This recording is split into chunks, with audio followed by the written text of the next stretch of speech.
আসসালামু আলাইকুম ওয়া রাহমাতুল্লাহ। বন্ধুরা, আমি এখন যে প্রান্তে হাঁটছি চলছি, এটা একটি শহর, একটি জেলা, একটি দেশের একটি অংশ। এটা হচ্ছে আমাদের বাংলাদেশের ফেনী জেলা মহিফাল পশ্চিম প্রান্তে অবস্থিত। পশ্চিমেই সুন্দর একটি নাম, পশ্চিম বিজয় সিং দিঘি। এখানে আমাদের শৈশব কেটেছে। এই ফেনী শহরের ঐতিহ্য এই পূর্ব বিজয় সিং দিঘি। এখানে প্রতিবার প্রতি উৎসবে হাজারো মানুষ এসে উৎসব গ্রহণ করেন, মজা নেন। এই জায়গাটা অনন্য সুন্দর একটা মনোরম পরিবেশ। এই সুন্দর প্রকৃতির স্বাদ গ্রহণ করতে সবাই এখানে ছুটে আসে। আপনারাও আসবেন। আপনারা শান্ত থাকা মনকে শান্ত করতে এখানে ঘুরতে আসবেন। আপনার শান্ত মন ভালো হয়ে যাবে।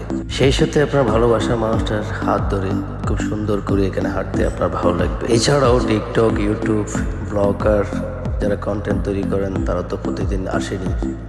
সেই সাথে মুসলমানদের ধর্মীয় উৎসব ঈদ, পূর্ণমিলনী এখানে ঘুরে বেড়াতে সবাই আসেন, এবং হিন্দু ধর্মের পূজা অবসন্ত যারা রয়েছেন তারাও এখানে পূজার সময় ঘুরতে আসেন।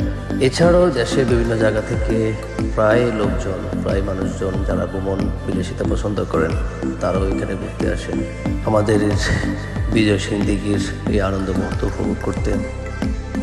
সত্যি বলতে কি, এখানে যে পুকুরটা আপনারা দেখতে পাচ্ছেন, এই বিশাল একটা পুকুর, এটাকে অনেকে পুকুর বলেন, আসলে না, এটা একটা দিঘি।